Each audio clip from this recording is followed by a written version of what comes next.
Hello, you are about to listen to another awesome episode of the If I Had One Wish podcast. It's such a pleasure to bring you these meaningful conversations from friends and allies across the Wish network. If you aren't part of the network already, do you know you can join? Either as an individual or a corporate member, you'll get access to all the wonderful things we offer here at Wish and play your part in championing women in our sector. Follow the link in the show notes to find out more, but for now, enjoy the conversation. Well, hello and welcome to the If I Had One Wish podcast. I'm Crystal Hicks, president of Wish, and on the Wish podcast, we look at bold ideas that will help us meet the real challenges in the social housing sector today. So today I'm delighted to be joined by Jeffrey Joseph, who is Head of Social Value for London and South East at Bouygues UK. Jeff brings nearly 30 years of experience from community regeneration to strategic social value delivery, anchoring real impactful programs across communities in our region. So today on the podcast, we're going to be focusing on my See Her campaign. So this is part of our series, which is called Here Come the Boys. So we're really keen to hear from men working in the sector around the topic of my See Her campaign.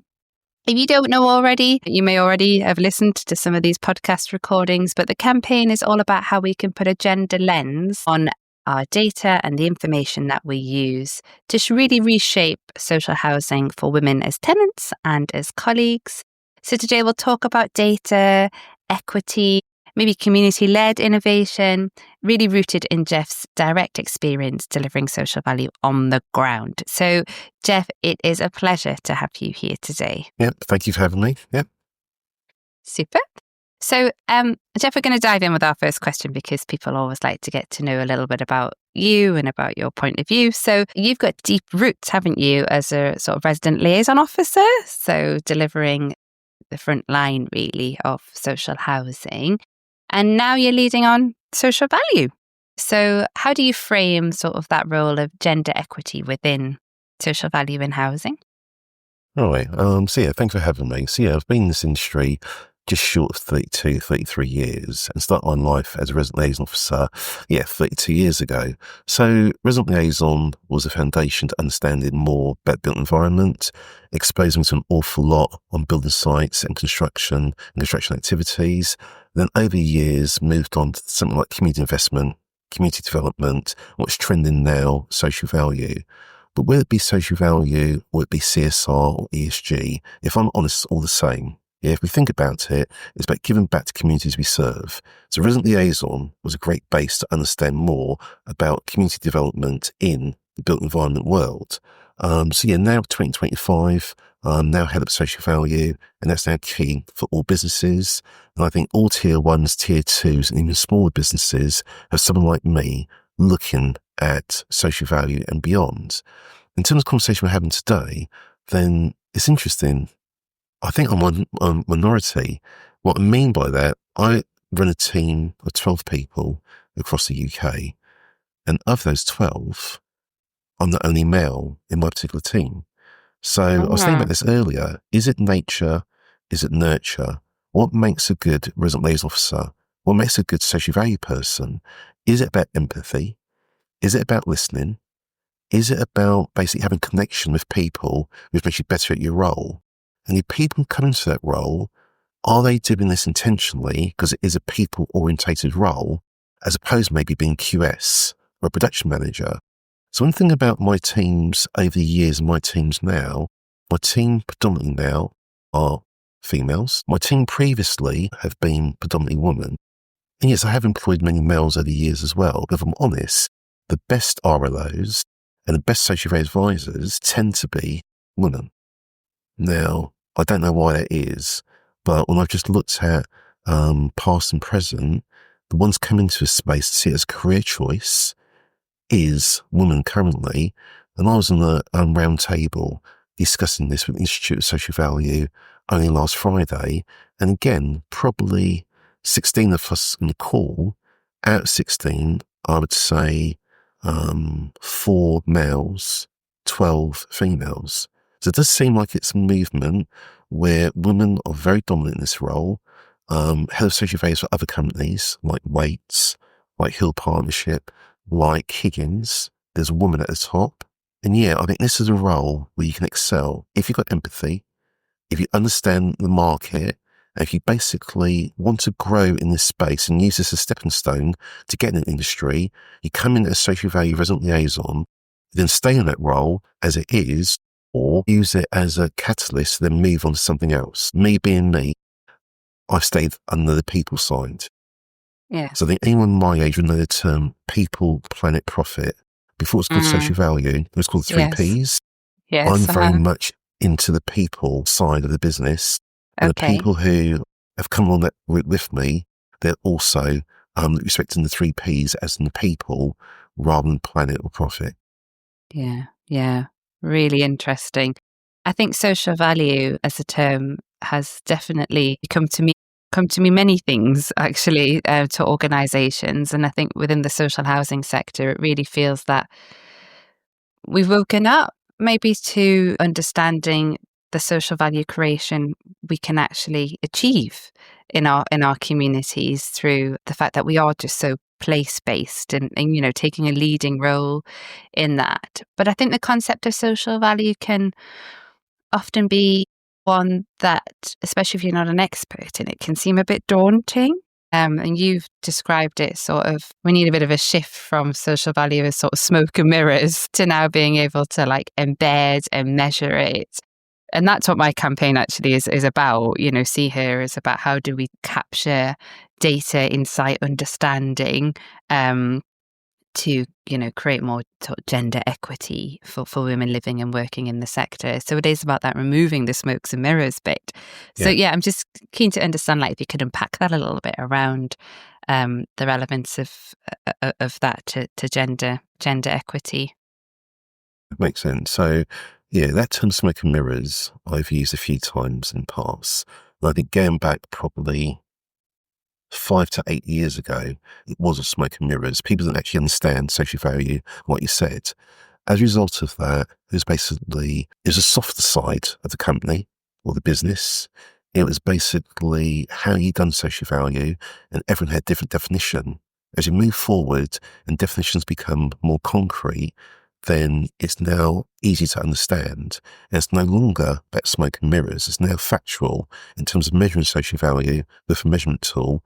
Whether you use Leap or Thrive or Social Value Portal or what impact, there's so many markets out there right now with data platforms. I think measuring social value and making it real and having that to suit everyone is key. Moving forward, I'm going to use TOMS as a reference because I'm more used to TOMS, the themes, outcomes and measures, because I work at Social Value Portal in particular. But their themes, outcomes and measures, there's probably 116 of them.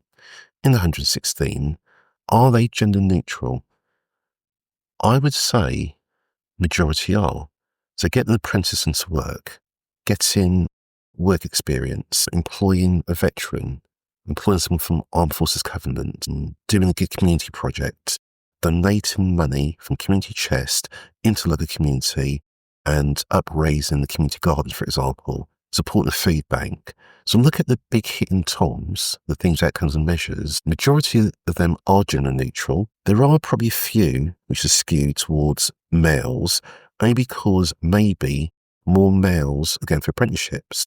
So therefore, when you look at the stats only, and it says there's 1,000 apprentices in industry, then yes, you're probably right. 800 of those are probably male. So that skews information. But in terms of employing an apprentice or employing someone with experience or giving back to community project, is how that is measured.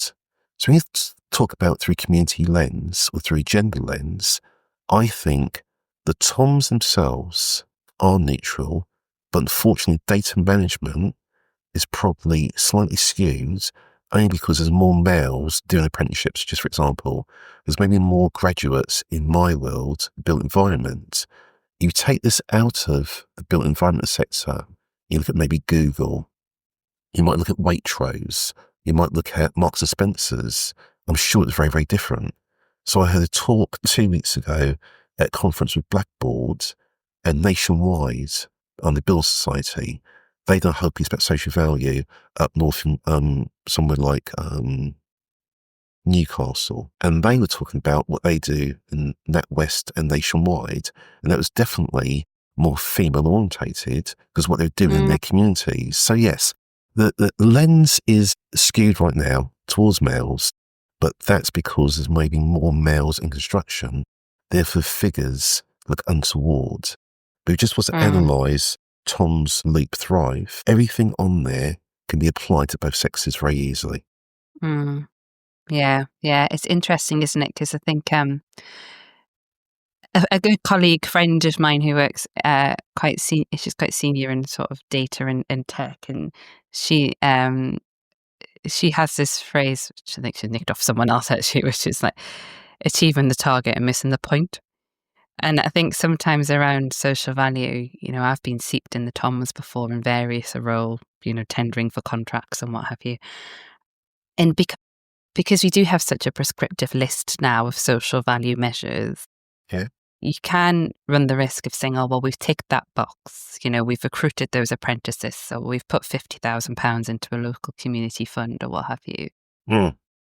But then understanding, and this is the qualitative side of it, isn't it? It's understanding then, well, what impact has that actually had? And is that impact fair and equitable? And is it really reaching at the need within that local community? So I think apprenticeships is a key example. We know in the social housing sector, we need to get more women and young girls into construction roles. There's absolute nonsense why, girls cannot be, working in construction. But if we don't have an eye to that and we just sort of set ourselves the target of, well, we'll get 10 apprentices, and we're not sort of thinking, well, that's odd that all 10 of those were boys, then will we help sort of fix the problem, or will we just achieve the target?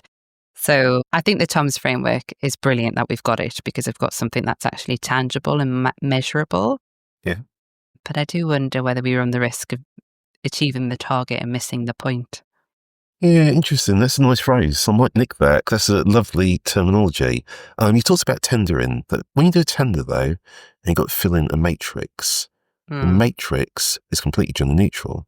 Because as a contractor, the client would say to me, right, Jeff, fill in this matrix, then it multiplies by proxy value, and they get a grand total down here. When I fill in a matrix, I'm not thinking male, female. I'm thinking about the activity. So yes, it's back to what you just said. It's about the target, not the point. I'm thinking, right, I'm going to offer my client 16 apprentices. I'm going to offer my client X amount of community programs. I'm going to offer my client to get so many people into work. I'm going to offer my client 250 volunteer hours. How all that's done, all the client's interest at tender stage is a grand proxy value.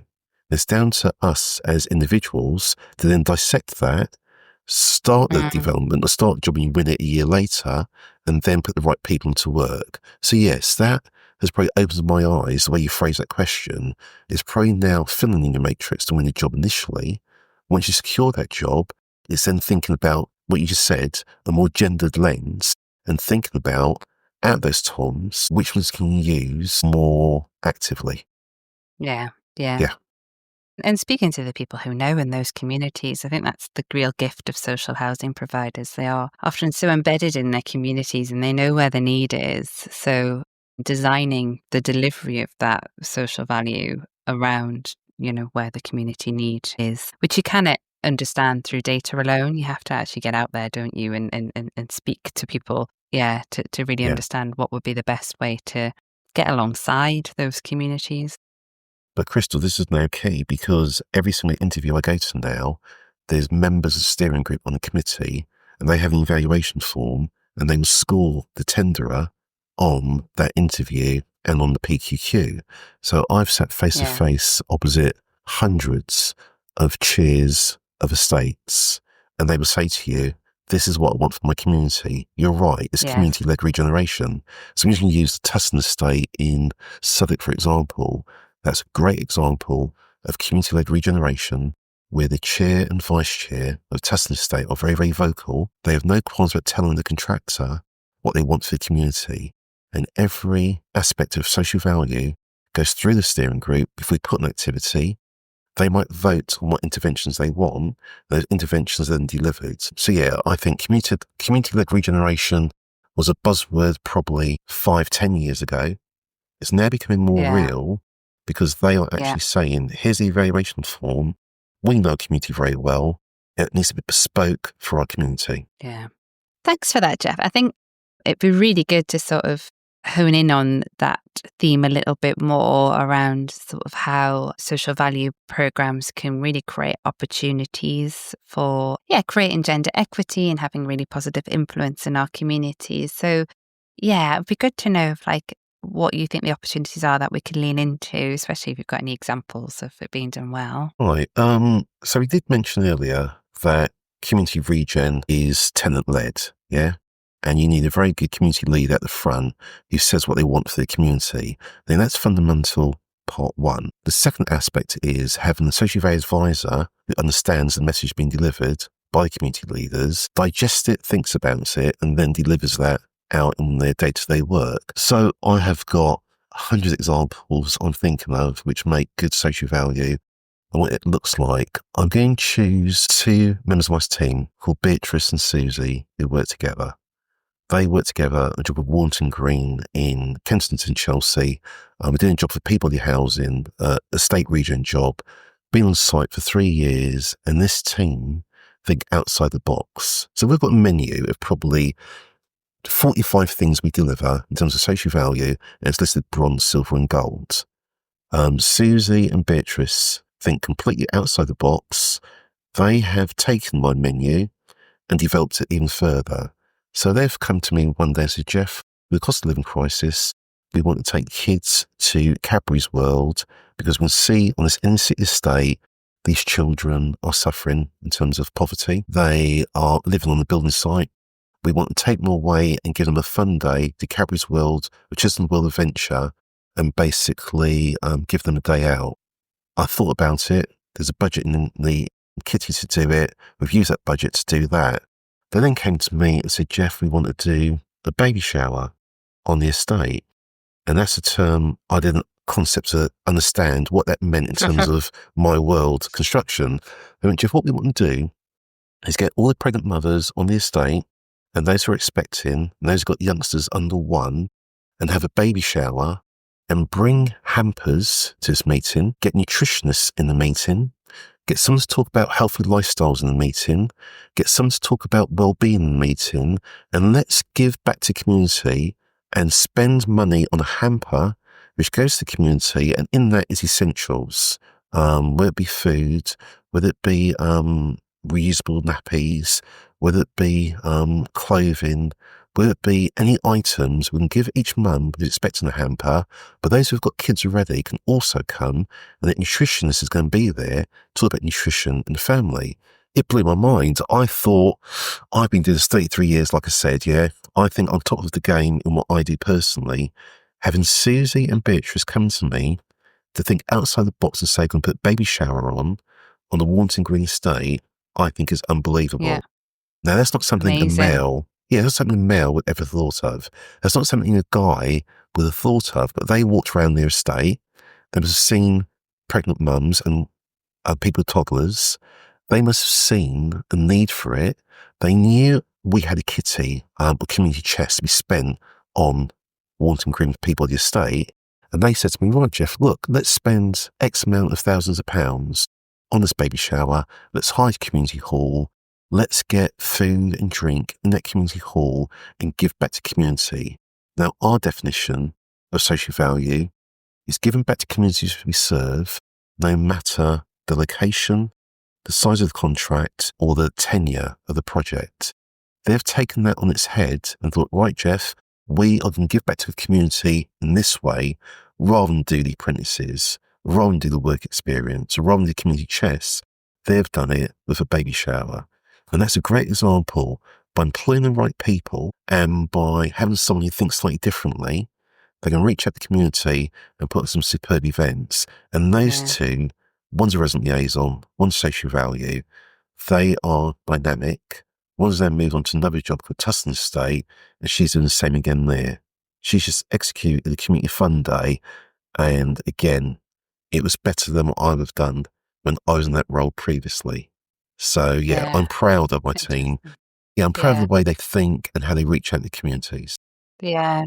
So when you were talking about that, it reminded me of the old Sure Start centres that we used to have in communities. And Yeah, I think one thing that really strikes me around the whole social value agenda is more and more we're seeing social value as coming in and filling the spaces that have been left through the loss of things, services such as Sure Start, and becoming an opportunity to, return to having sort of provision in communities on estates and supporting the sort of community anchor institutions on those estates who often really struggle for funding and really struggle for the recognition for the work that they do.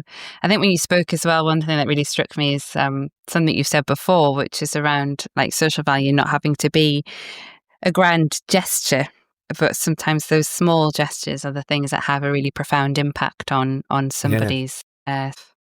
But even volunteering. Say, for example, we did 250 volunteering days in the community.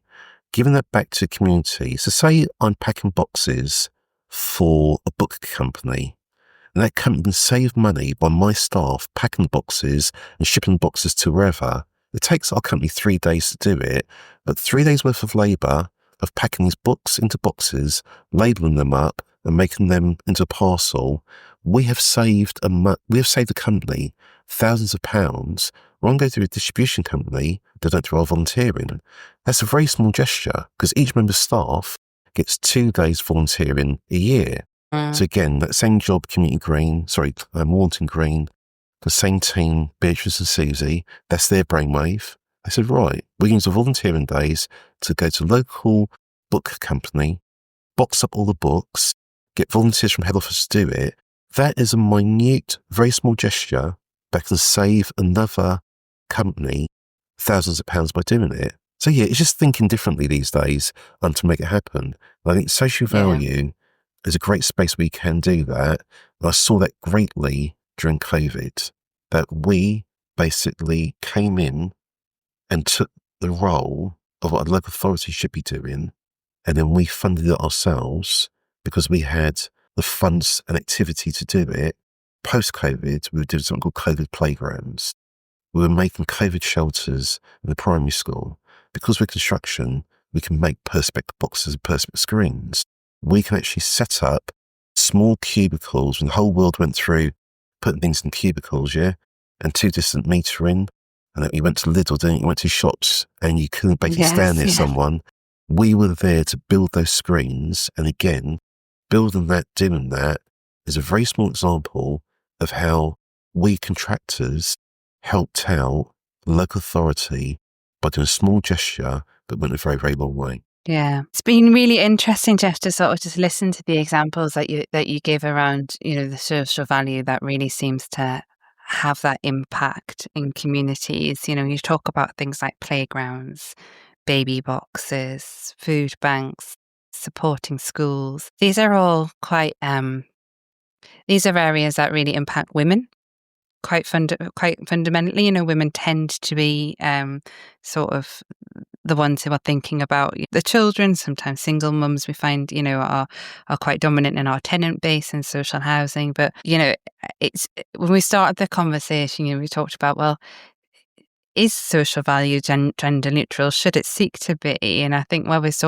I've sort of ended up with our discussion is actually where there seems to be real impact. It does seem to be in these areas where, women are, and where we can really help women as mums, as tenants, Yeah, as women in the workplace. There is real opportunity here, yeah, delivering social value if we think about it through that lens of actually gender equity and how do we have a positive influence on that. I want to pick up on something that you said a few minutes ago, Jeff, around the teams that you work with, having women in them, in their organisations that you've worked for being led by women. I suppose we know that having women in leadership positions in sectors that have maybe traditionally been led by men, such as construction, can have a really positive impact on inclusivity and sort of helping the organisation to be sort of forward looking around attracting talent and that type of thing. I suppose, yeah, given that experience that you've had of working alongside women in teams and organisations, what positive changes or sort of influences have you seen that have been created by having women in those maybe senior positions within the built environment? Good question. Right, to put this into context, I've been with Bouygues now for 6 years. Prior to that, I worked for another Tier 2 contractor for 20 years. That contractor, absolutely brilliant, but the board was completely male. Yeah? And I came from a completely male environment for 20 years with one company, and great company to work for. But yes, everyone, the MD, heads of department, every head of department, every director would have been a male. So maybe 26 years ago, there wouldn't have been so many women in the industry anyway. Yes, 26 years ago, there may not have been the term gender pay gap. 26 years ago, there may not have been quotas and criterias to have a woman at top of leadership. There's not quotas now, but just natural evolution of society and of the industry. I mean, there are more women at the top. So jump ship to Bouygues 6 years ago, to have a woman chair and CEO, lady called Fabienne, was extremely interesting to me because the sector I came from. Then having an MD called Pippa, who was MD of Bouygues Development, was interesting. And my current line manager is a woman called Emmanuelle. So I've seen complete difference. So for me, what I've seen in terms of a woman being at the top of the tree is that influence is incredible, how it filters down to everyone else in the company. What I've seen is the role models. I've seen more women come into the industry with confidence now because they know there was Fabienne at the top previously. Fabienne's now stepped down. Emmanuelle, my line manager, the way she communicates with the team, the way she reaches out to the team, again, with empathy, is very different from a male-dominated environment. And Pippa previously, Pippa ran the team, she was the MD. Her influence, the way she approached things was basically, it's warming. That's what I mean, is it's very, very warming. On top of that, anyone who's coming now into the company for an interview and you see a leadership team, predominantly female, that goes a long, long way. So there's a confidence in coming to the industry to believe in yourself. And in terms of aspirations, you can see that aspirations to rise because there's no barriers. I think there's a difference between a French company and an English company. So my last company, extremely English. Current company, French. What I've picked up in France, there's a lot of pride to work in built environments. In France, they are top engineers, for example. So Fabienne was an engineer by trade. Pippa, I think, a QS by trade. When you actually have people like that, again, at the top, and any youngster comes in, it's bound to influence you because you can see the pride in the job. You can see their influence, and then you want to replicate that. So now I'm surrounded by a mixture of very senior women QSs, women design managers, women BIM coordinators, women who are project managers. And that's something I didn't have previously in my own company. And seeing the dynamics and diversity of that, I think it's quite healthy. So people say you need people from different backgrounds and different sectors to be all-encompassing. And I think I can see that now through a woman's lens, because I can see what a woman project manager brings to a project. And the way a project's dealt with is slightly different. So there's no right and wrong, but I do think that gender lens I now see via the French, which I didn't see in the English previously. Yeah, brilliant. Thank you. Yeah. So we are coming to the end of the podcast. I know we could talk for hours on these recordings, but I do have to think about our listeners who are walking the dog or on the school run or whatever they're doing. So I do want to finish off by asking our famous question, which, Jeff, is if you had one wish for the social housing sector, what would it be and why? That's a $1 million question, isn't it? I'm going to try to answer this as short as I can. My one wish is to be kind. What I mean by that is, first of all, be kind in what you do. First of all, use your kindness as a strength. Now, in the built environment, it might be a contradiction, but it's not. the kindness can grow. What you do in society, what you do in the social housing movement is basically, if you're kind, that will grow. And you can then use that kindness in your voice to grow and do something slightly differently. So if you've got a voice, use it. The same way Beatrice and Susie are using their influence and their voice to change things around and educate me, that can happen at a much smaller scale. Yeah. So if everyone, first of all, is kind, then everyone else use that kindness to grow within themselves. I think for my one wish for social housing is for us lot in this sector, you choose to be doing the jobs we do, which are the people side of the business and have empathy. That's as important as the production side. Yeah. So we often get left behind, don't we? Someone in production, I think the bricks and mortar rules the roost, but what goes on behind that in the built environment is what's important. And for people never, ever to forget that your voice, even though you might do a job called something in social housing, is as important and as impactful as anyone else's role in the industry. So I can stand toe to toe with any director, any surveyor, any project manager, any engineer, because what I do for a living, social value, as far as I'm concerned, is as important as what they do. And if you remember that, then I think that's a good place to be in. What a compelling closing sort of actionable, suggestion for us to really go away and think about as a sector. And I'm really keen to get to meet some of your colleagues, Jeff, at one of our upcoming Wish events. They sound like awesome people who could definitely help us along on this journey. We have come to a close, I'm afraid. It's been lovely to speak with you. Thank you so much for giving your time so generously to the discussion. And I hope our listeners have learned a lot. You know, social value is often, as I said, it's a very mysterious world for people who aren't in it to get their heads around. So I hope we've demystified that a little bit for people, and that we've helped people understand where there are opportunities to create real, meaningful impact for women, especially live in our homes and work in our sector. So thanks, Jeff. And thanks to our listeners. You've been listening to the If I Had One Wish podcast. Until next time, thank you. Thank you, everyone, for listening to the If I Had One Wish podcast. Next time, we'll be talking to another inspirational female from the housing sector who will be sharing her career story on what she's learned along the way. And of course, we'll be asking again the big question.